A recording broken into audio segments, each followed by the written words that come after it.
everyone and welcome back to my channel, or if you are here for the first time, welcome to my channel. My name is Katarina. I am so happy to have you here. Today I'm going to do a very old school makeup tag again. So I did the perfect palette tag about a month ago and I will do today the perfect palette 2 tag. I love filming these old tag videos and I love watching them. It's fun to watch them now that, you know, it has been a few years when those tags have been created. So the answers people give nowadays are very different because of course we have so much more makeup nowadays. I will link my original tag video down below, and today I'm going to do the perfect palette 2 tag. I must say I don't like these questions as much as the questions in the first tag, but there is still a couple of questions that I really want to tell my opinion on these things. So let's start with these questions, and of course all the palettes I'm going to talk about here are cruelty free. Okay, so let's start. So the first question is eyeliner, brush or nothing included? For me, nothing, absolutely. I do not like the gap that brush or eyeliner leaves. I actually have never bought a palette that has eyeliner, but I have bought few palettes that have brush included, and the brushes may be nice. For example, I have here a brush from Urban Decay Naked palette. I think this is a very nice brush. But one issue with these brushes that come from palettes is that they always have these two sides for some reason, and they are a little bit more annoying to store. I still store them, you know, just in a cup like this, the dense side down, but still I prefer brushes with only one side, and usually the brushes that come from eyeshadow palettes have two sides. So for me, nothing. The cap looks ugly, the brushes have two sides. You know, if I'm investing in eyeshadow palette, I am investing in eyeshadow palette, not brushes. So I can buy my brushes other time. Question number 2 is name a palette you have hit pan on. Okay, so this will not be a surprise to you if you have watched my channel. So this is the BH Cosmetics Curly Purple palette. This is the original one, it looks like this. So I have hit pan on 2 eyeshadows and 2 highlighters. So this is in my project pan. So I will try to finish up those 2 lightest highlights before my birthday, which is in the beginning of June. And the question number 3 is favorite naked palette. So I suppose this means like just favorite neutral everyday palette. So I'm going to answer the Kat Von D Shade and Light Eye Contour palette. So this is a palette you can combine with so many other palettes, so many single shades. I just love this palette. This is definitely a palette I most often combine with other shadows. In my opinion, this is the best all matte neutral eyeshadow palette, hands down. Question number 4 is favorite holiday and limited edition palette, and I think this question is super fun because I think it's a little bit annoying when YouTubers are very often like that. I cannot use this palette on camera because this is limited edition and then you guys will not be able to buy it. Like what? Why you can't use it on camera? I mean, I personally don't want to be a walking ad that every one of you can buy exactly what I have. That even sounds stupid. To declutter a palette because, you know, it's something that your audience cannot buy. Like, do you really want to be a walking ad? If you love the product and it's limited edition, use it. It doesn't matter. You can give dupes maybe if somebody really loves your eyeshadow. So I do buy sometimes limited edition stuff, not very often because many times limited edition is not limited edition. Tarte, Too Faced, Becca, I'm talking to you. We all know those stupid collections that come that are limited edition. Maybe they will sell out, or in Tarte case they won't even sell out. They are limited edition over a year, but in Too Faced, like the Beach collection, it's limited edition, it sells out, and in a few months it comes back and is permanent.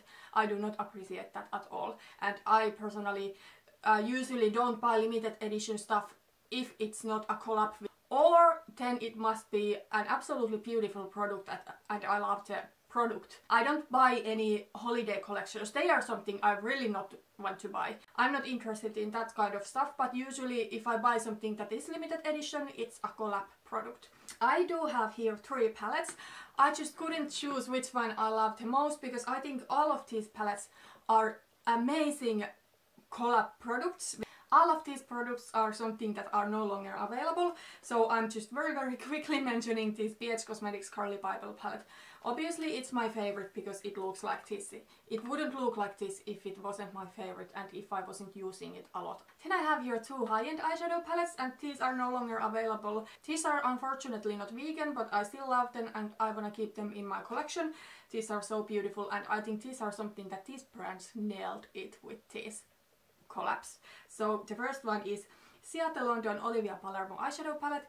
I think they have done 2 palettes together, and this one is the Smoky Suedes palette. So it's the rose gold palette with a beautiful gold and a beautiful green in it, and I absolutely love this palette. The quality is so beautiful. This is so elegant palette. I personally do not know Olivia Palermo so well, but I think she is like one of the most beautiful women I know, like how she looks. She's absolutely stunning looking, and I think, as far as I know, this palette looks like Olivia Palermo. Another limited edition palette I absolutely love, and I think this was one of the best collabs I have ever seen, is the Urban Decay and Gwen Stefani eyeshadow palette. So this is mostly neutral colors, but the bottom row is more like pops of colors. And I love how every single shade name is something that Gwen chose, except those colors that are permanent Urban Decay shadows, like Blackout is one of those. But you know, with this palette I definitely can see that Gwen had, you know, her part in creating this.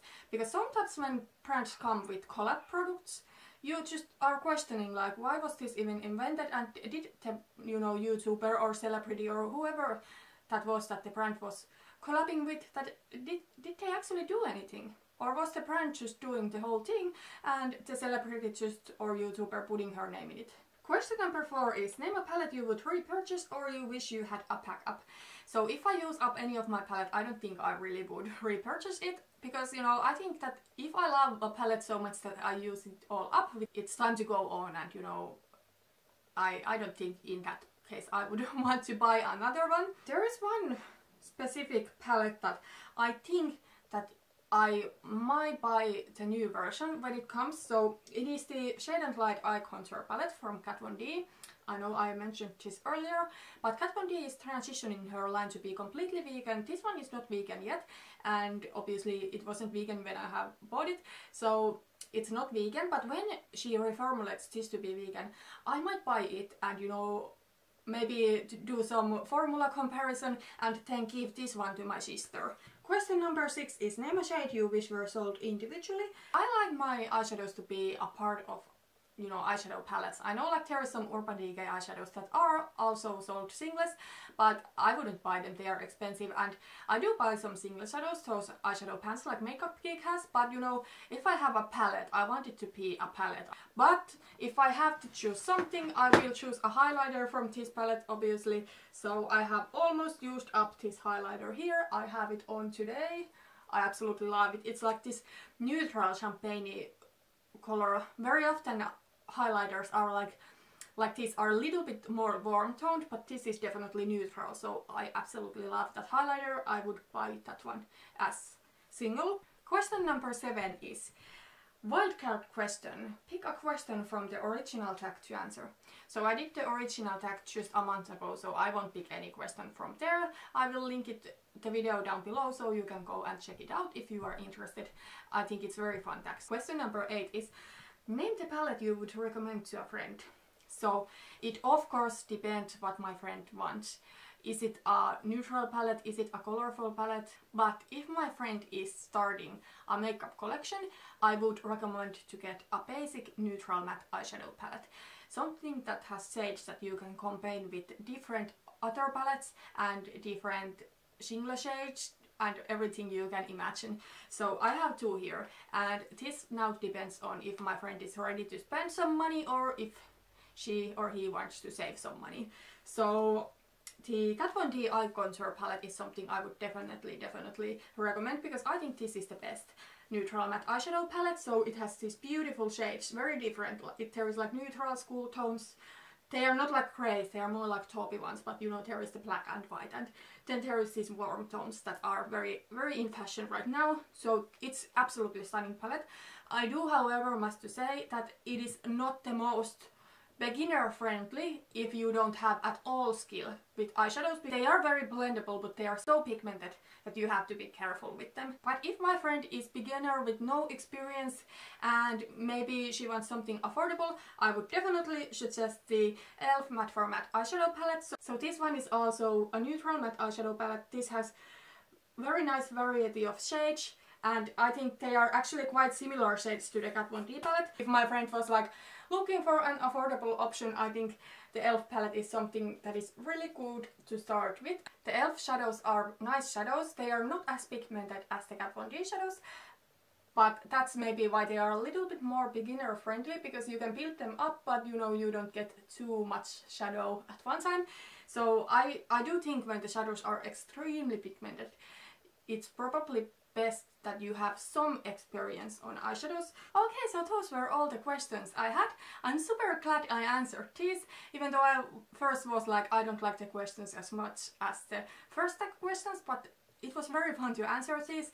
And thank you so much for watching this video. If you liked it, please put thumbs up and subscribe if you want to see more of my videos. I love doing these tag videos and I will definitely do more tag videos.